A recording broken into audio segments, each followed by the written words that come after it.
क्या तुम हिम्मत हार गए? किटी बहुत तेज है और हम बहुत स्लो।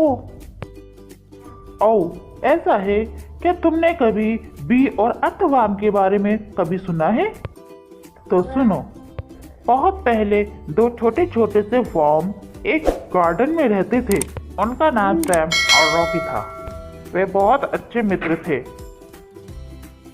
वे एक खूबसूरत फूल को देखते थे और उसे छूने की ख्वाहिश रखते थे, लेकिन वो दोनों ही बहुत छोटे थे और बहुत धीरे धीरे चलते थे।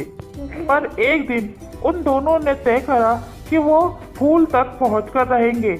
एक सुबह वे दोनों फूल के सामने खड़े होकर कूदने लगे और फूल को छूने की कोशिश करने लगे, लेकिन वह जल्दी ही थक गए। लेकिन उन्हें अपना सपना पूरा करने के लिए और ज्यादा कोशिश करनी थी। रॉकी ने कहा कि उससे नहीं हो पाएगा, पर सैम ने कहा कि नहीं, दोबारा कोशिश करते हैं। वे लगातार कोशिश करते रहे और उनके कूदने में बहुत ज्यादा इजाफा हुआ। अगर वे अब कूदना छोड़ दें तो वे कभी भी फूल को नहीं देख पाएंगे। उन्होंने कुछ देर आराम करा और फिर वे कूदने लगे। सैम ने बहुत कोशिश की कि रॉकी कूदता रहे उसके साथ में, पर रॉकी थक गया। सैम बहुत उदास हुआ कि उसको अपना सपना अकेले ही पूरा करना पड़ेगा।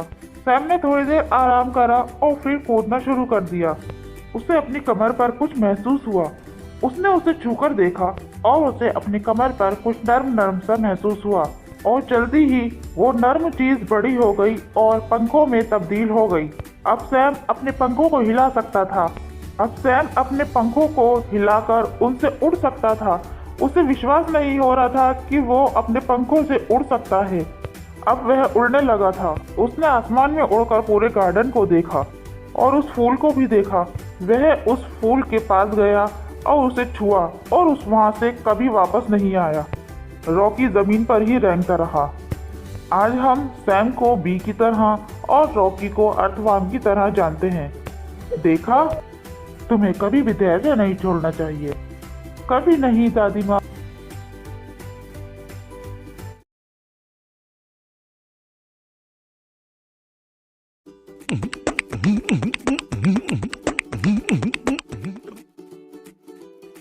क्या तुम हिम्मत हार गए? किटी बहुत तेज है और हम बहुत स्लो। ओ, ऐसा है। क्या तुमने कभी बी और अर्थवर्म के बारे में कभी सुना है? तो सुनो। बहुत पहले दो छोटे छोटे से वर्म एक गार्डन में रहते थे। उनका नाम सैम और रॉकी था। वे बहुत अच्छे मित्र थे। वे एक खूबसूरत फूल को देखते थे और उसे छूने की ख्वाहिश रखते थे, लेकिन वो दोनों ही बहुत छोटे थे और बहुत धीरे धीरे चलते थे। पर एक दिन उन दोनों ने तय करा कि वो फूल तक पहुंचकर रहेंगे।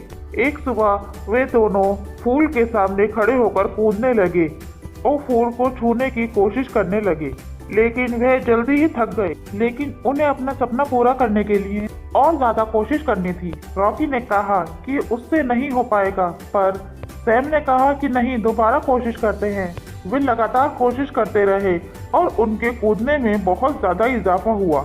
अगर वे अब कूदना छोड़ दें तो वे कभी भी फूल को नहीं देख पाएंगे। उन्होंने कुछ देर आराम करा और फिर वे कूदने लगे। सैम ने बहुत कोशिश की कि रॉकी कूदता रहे उसके साथ में, पर रॉकी थक गया। सैम बहुत उदास हुआ कि उसको अपना सपना अकेले ही पूरा करना पड़ेगा। सैम ने थोड़ी देर आराम करा और फिर कूदना शुरू कर दिया। उसे अपनी कमर पर कुछ महसूस हुआ।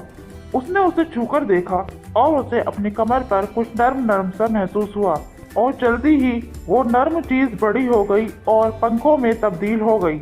अब सैम अपने पंखों को हिला सकता था। अब सैम अपने पंखों को हिलाकर उनसे उड़ सकता था। उसे विश्वास नहीं हो रहा था कि वो अपने पंखों से उड़ सकता है। अब वह उड़ने लगा था। उसने आसमान में उड़कर पूरे गार्डन को देखा और उस फूल को भी देखा। वह उस फूल के पास गया और उसे छुआ और उस वहां से कभी वापस नहीं आया। रॉकी जमीन पर ही रेंगता रहा। आज हम सैम को बी की तरह और रॉकी को अर्थवर्म की तरह जानते हैं। देखा, तुम्हें कभी भी धैर्य नहीं छोड़ना चाहिए। कभी नहीं दादी माँ।